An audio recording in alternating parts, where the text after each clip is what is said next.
1 minute is up. Frank Lev. Hold fast to dreams. Hold fast to dreams. Frank Lev.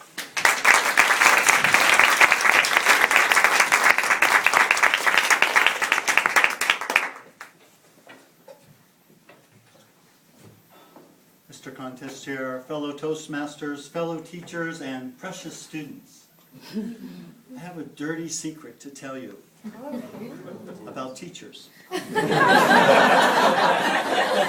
Teachers don't always like their students. Sometimes they dislike their students. And this is a story about a student that I disliked, but who taught me a valuable lesson. His name was Mr. Park. And the reason I didn't like him was I just couldn't communicate with him. I don't mean he didn't speak English well, but even simple gestures like come here, sit down, listen, he didn't seem to get. And whenever I tried to communicate with him, there was this incredible awkwardness, this uncomfortable feeling that was so intense it was like some disease that you hoped that you wouldn't catch.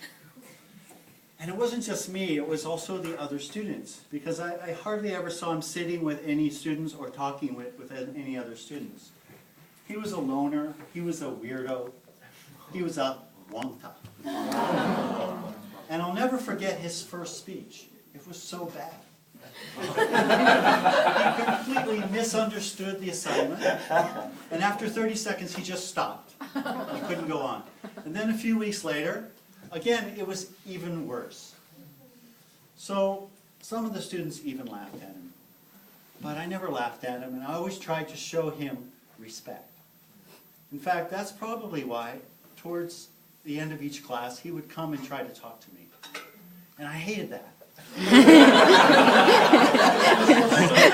So frustrating, so irritating. But the semester went on, and finally it was the last class, and I was happy. The class was going to be over. And so the last class, I always give my students a poem by an American poet named Langston Hughes. And just like I'm going to do that to you, right now I'm going to give you some poems, and you can pass them around. And the poem goes like this. Hold fast to dreams, for when dreams die, life is a broken-winged bird that cannot fly. Hold fast to dreams, for when dreams go, life is a barren field covered with snow. So we read the poem, we took the class picture, and it was over, and I was really happy. Except that Mr. Park came to talk to me. But this time he came with another student. Teacher, Mr. Park wants me to tell you that he's going to the Army soon. Good. Good. Then I thought more deeply. I had heard about the Korean Army, how sometimes there's teasing and bullying and even beating people up who are different.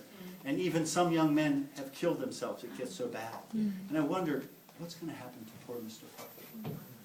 But, you know, I didn't think about him I didn't see him or think about him for 2 years until last semester. I was walking to my class and I heard suddenly, teacher. And I turned around and I didn't quite recognize him. And then I got close and I felt this awkwardness. Mr. Park! Now, I really didn't want to talk to him, but I had to. So, Army finished? Long day student now? Yeah, okay. Okay, I gotta go, bye. And I started walking away. And as I walked away, I heard teacher. But he said it really soft. I thought maybe I could ignore it and just go ahead. And then I heard, quite loud, hold fast to dreams. That stopped me. What? Teacher, hold fast to dreams. And as I got close, there was a tear in his eye. Teacher, hold fast to dreams, for when dreams die, life is a broken wing, bird, cannot fly. And I just looked at him and I felt so sorry. I just shook his hand and said, I'm so sorry. I felt all the pain, frustration that he must have felt. And I turned to go and grabbed my wrist. And he spun me around. He was strong now. And he took out his wallet. And there in the wallet, where there's usually a picture of a girlfriend, was that poem that I had given him 2 years before. I saw him different after that. I still didn't like him. But I respected him because he had made it. And I had made it. Because my goal is to be a good teacher. Someone who can make a difference and change a life. And I realized that you never know when you might say or do something at work or in your life that can make a difference. And you never know who you might affect. Even someone who seems hopeless like Mr. Park. And you never know how much you might affect them, even save their life. In this complex world that we live in, it's so easy to undervalue the importance of our dreams. Sometimes our dreams seem like they're not important in the big picture. They seem insignificant. And that's why some people let go of their dreams.